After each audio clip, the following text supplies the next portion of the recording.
again, it's Joey John McGuire. I'm in my local Wetherspoons cum Lloyd's watering hole. It's the Oyster Rooms.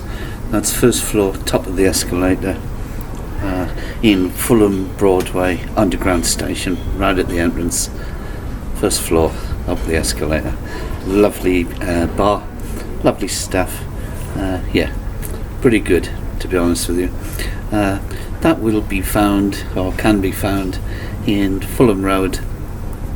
That's Fulham, London, United Kingdom. I'm about to recite my latest poem that, as always, I wrote in the early hours of this morning.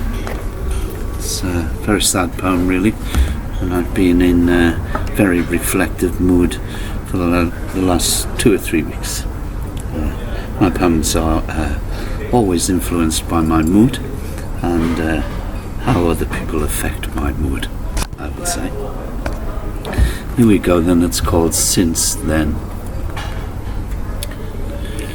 Since then, I've tried so hard since then to live my life low-key, blend in as others do, as needs must.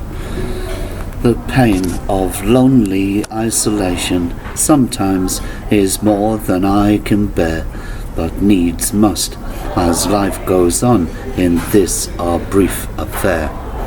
I feel alone in my suffering, as I know of no one else who lives this way, in constant fear of my own and others' shadows. Sanity dictates that I choose a different path, but there are so many spaghetti junctions, unmarked turnings, and my choices are few, limited by restriction, as needs must. I make promises to myself that I know I will never keep. I promise faithfully that if I'm ever overwhelmed by grief, I'll end it all. Such is the awful depth of my pain. But the coward in me always interrupts to see me cower from such negative thoughts, pressured by my will to survive, as needs must. Today was as miserable as yesterday, though no one seemed to notice. Tomorrow, no doubt, won't be any different.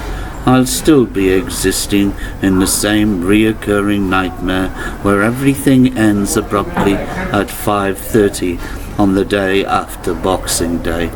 No matter how much I beg, how many tears I shed, nothing ever changes. In purgatory, no one seems to hear my screams. No one feels my loneliness.